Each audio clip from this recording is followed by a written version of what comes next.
Welcome to Switch Comics. My name is Marco, and today we're going to be talking about my top 5 all-time giant, massive monster grails.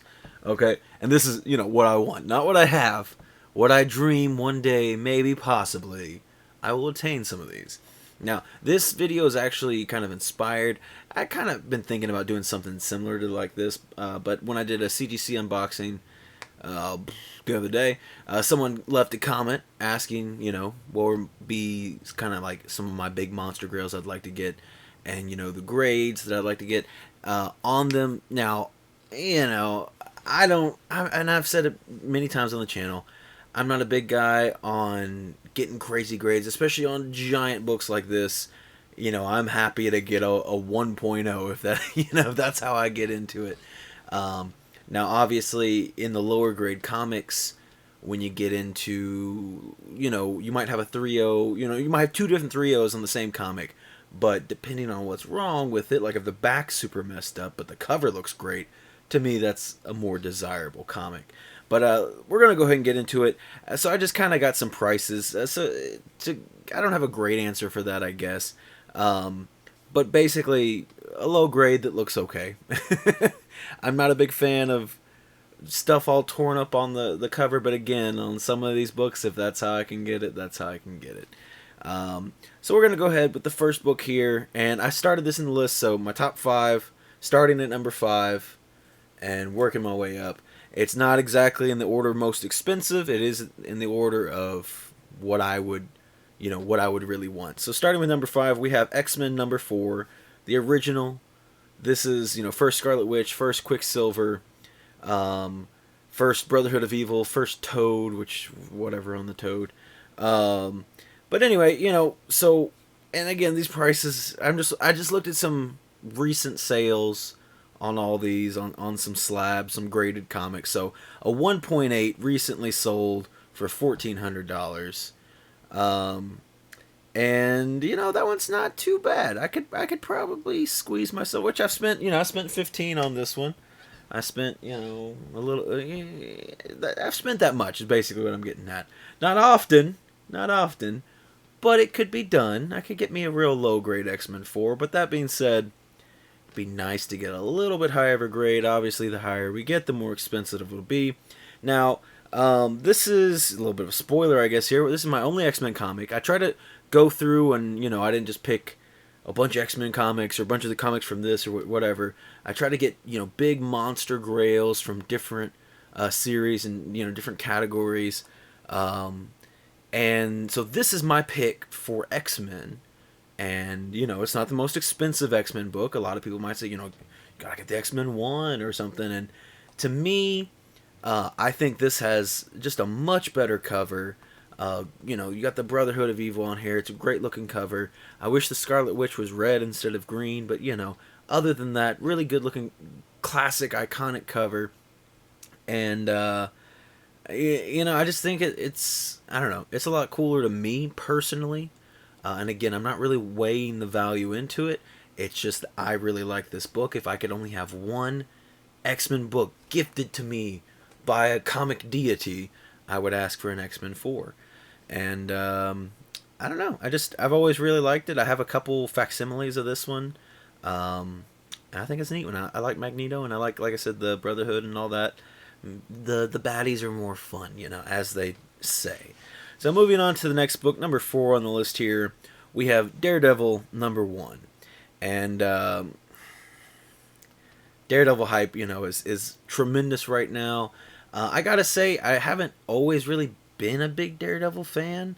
That being said, I mean, Netflix got me into it. You know what I mean? Like, I'm not gonna lie. I'm not gonna sit here and, tell no, I've always been a Daredevil fan or whatever. Not really, but the Netflix show, perfection. Still, in my opinion, the best thing Marvel has ever done in any medium. And yeah, so I mean, the Daredevil fandom is real. And some people might be like, well, you weren't a fan since, from the comics. I don't think it matters where and how you become a fan, but you become a fan, and like at the end of the day, that's all there is to it. So again, went on eBay here, looked up a recent sold listing of a 1.0 for about $2,500. Again, more significantly more than I've ever spent on a comic, and that's at a 1.0. But I could feasibly do that maybe one day in the future, you know. Again, would be nicer to get a higher grade, but I'll take whatever I can get. Now, moving on to our third one here. This is the big one. We have Amazing Fantasy 15. And some people might be screaming at me right now. Some people might be going absolutely insane because this is obviously first Spider-Man. Many people. I mean, this is a comic. This is the comic grail to many people. You know? Not the most expensive comic, but pretty darn close. And I like Spider-Man, don't get me wrong. Spider-Man has a lot of great keys in his run. I got a decent amount of Spider-Man books on my wall. I like, you know, I've liked all the Spider-Man movies. I've liked Spider-Man cartoons. Never read too much Spider-Man comics, honestly. And I think that's the thing. Like, I'm not a huge Spider-Man fan. I think Spider-Man does cool things and is in cool places or whatever, but I'm not full, big, super huge Spider-Man fan. But, I mean, it's still Amazing Fantasy 15. Obviously would be a huge grail book. Looked up a recent sale of a 2.5, $55,000. So this one is pretty low on the list of me ever actually getting one at any grade. I think I saw some other ones that were like, I think it was maybe just a cover, you know? It was a graded cover, but there's nothing left of the book. And I think that was maybe like 7,500. I can't remember off the top of my head, but I was like, maybe one day I could get a cover. Which, honestly, would still be pretty cool. If that's all I can get of an Amazing Fantasy 15, maybe one day that'll happen. But, you know, I feel like this one might be the most controversial. I might get the most flack on this one. The X-Men, like I said, I feel like some people might agree with me. Maybe not everybody, but, I feel like I catch a little bit of flack, but I feel like having Amazing Fantasy 15 as my third on this list is maybe a little controversial. Before we go any further, I would quickly like to remind you, every Wednesday at 8 p.m. Eastern, we stream. We're going to be doing some new stuff here. We're going to be playing some video games. Usually we're building Legos, but we're going to be mixing it up a little bit. We're going to be playing some games. It's community night, though. We hang out, have a good time. The past mini streams now have been a blast. Absolutely great time. I feel like I've said absolutely too many times. I'm absolutely saying absolutely too many times. But anyway, I would love for you to show up there. We have a blast. I'm repeating myself. Moving on to the next book. I hope to see you there. So we're getting into the big two now. And this one was hard for me. It was hard and easy at the same time. So number 2 on the list, we have Journey into Mystery 83, and this is first appearance of Thor. I'm a big fan of Thor. I've liked all of his movies. Obviously, Ragnarok is the best one. I really enjoyed the first movie, and I thought the second movie was fine. It gets a lot of flack. It's not great by any means, but I thought it was fine. I enjoyed it when it came out. And then the third movie's great. Can't wait for the next movie. That being said, if those of you unaware, I'm fairly new into comics. I've only been doing it like a year and a half or so. And as far as like actually consistently reading comics, I've read a comic here and there throughout my life, you know, but never like went to comic shops or had a pull list for anything, you know. I just read some random comics and read some stuff online here and there. But as far as like what actually started me with comics recently was Donny Cates' run on Thor. I read that first issue of Thor, and it was so incredible. It's one of the best first issues, I think, that has ever come out, in my opinion. It's just super amazing, and it makes Thor such a badass, and I love it. That being said, you know, a lot of factors that compound. So, I mean, Thor is a very special character for me, because Thor is kind of like my start into actual, you know, reading comics. And I still love the Thor run. It's still a great run. Been really enjoying it. The last issue that just came out was super solid. I enjoyed that one a lot. Yeah, so cool things going with Thor. Obviously, super iconic, classic cover again on this journey into Mystery 83. Looking up recent eBay sales, 1.5 sold for $7,100, and that's attainable. Again, be cooler to get it higher than a 1.5, but I would settle for a 1.5 if I could get it. Like I said, at any grade, anyway. And I'm not talking about the golden record reprint thing. I'm not talking about. We're talking about real deal Journey to Mystery 83. Because I think I could probably afford right now a reprint, but which those are still very expensive, but nowhere near the real deal. So, like I said, this was a little hard just because Thor does have a special place in my heart as far as comics go.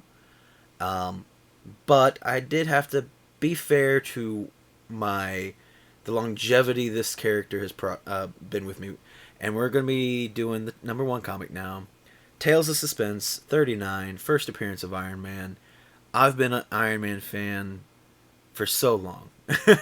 I remember having his little toys, and I watched the animated show, and I had those little metal figurines that my mom would step on and scream in pain because those things had super pointy feet and their arms stuck up and did goofy things, and they're made out of metal, and they weren't fun to step on, but I loved them. I used to have the War Machine. I had other ones. Like I remember having the Mandarin. His skin was green for some reason. I don't remember why. But anyway, I remember having that. And like one by one, they started disappearing. And I had that War Machine for the longest time. And finally, I don't know where he is anymore after the many, many years of me having those. But I've always loved Iron Man. I was super pumped when the first movie came out. Because I think the movie came out like May 6th or something. May 7th is my birthday. So it was like, yes, it was like a special birthday treat. And I think most Iron Man movies and a lot of the Avengers movies came out around May. So it always felt like something special and catered towards me. And I don't know. Iron Man just has such a special place in my heart as far as fandom. Not necessarily comics, because I didn't really read any Iron Man comics. Again, I wasn't a big comic person growing up, but I watched shows. I have, oh my god, I have so many Iron Man action figures. And again, like I'm being full up with you, fully transparent. Like I said, the Daredevil hype started after I watched the show. I did not care about Daredevil at all until after I watched the show. Being honest with you there. Iron Man, I've always loved. And I like Robert Downey Jr., and I liked Robert Downey Jr. before Iron Man. Now, granted, after Iron Man, like, it took it to a new level. But yeah, I'm Iron Man just is my thing. I'm getting, well, I haven't sent it off yet, but I have an Iron Man 1 that I had to pick up. I gotta go get that one graded. And that one was like, I was like, yeah, I feel like it's illegal for me not to own an Iron Man 1. Now, granted, Tales of Suspense, I can't afford. So it's like, that's fine. I can get away with that. But it's like, I gotta buy an Iron Man number 1. If I'm, gonna be true to being an Iron Man fan, I have to own it. So I went out and got me one. Now I just need to get it graded and throw it up on the wall. But those are my 5 all-time grails. I would love to know what yours are. Again, some people might just go for the biggest expensive comics, Amazing Fantasy 15, Action number 1, whatever Batman came out in. I'm not a Batman fan. It's so obvious. If you ask me any question about Batman, I know it's Detective, but I don't know what number it is. 27, maybe? That's my guess. Could be wrong. That seems right. Anyway, I'd love to know what your favorite comics are, though. I mean, maybe you are a big Batman fan, so or maybe Superman fan or whatever, Spider-Man fan. So maybe that is your all-time grail. But I just love to know what other people their favorite characters and favorite dreams are. Like what if you win the lottery and you never have to worry about money again? What's the comic that you're going to be getting? You don't have to give me a top 5. If you can't think of 5, it's hard. It was kind of hard to think of this list. I almost put Hulk on here. But anyway, yeah, if you can't do 5, Just give me your top favorite or something, whatever you want to talk about. I'd love to hear about it.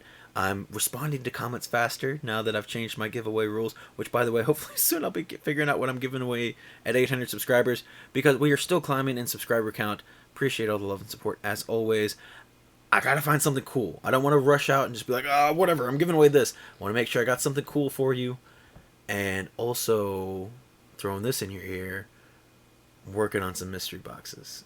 Hopefully that'll be coming up soon.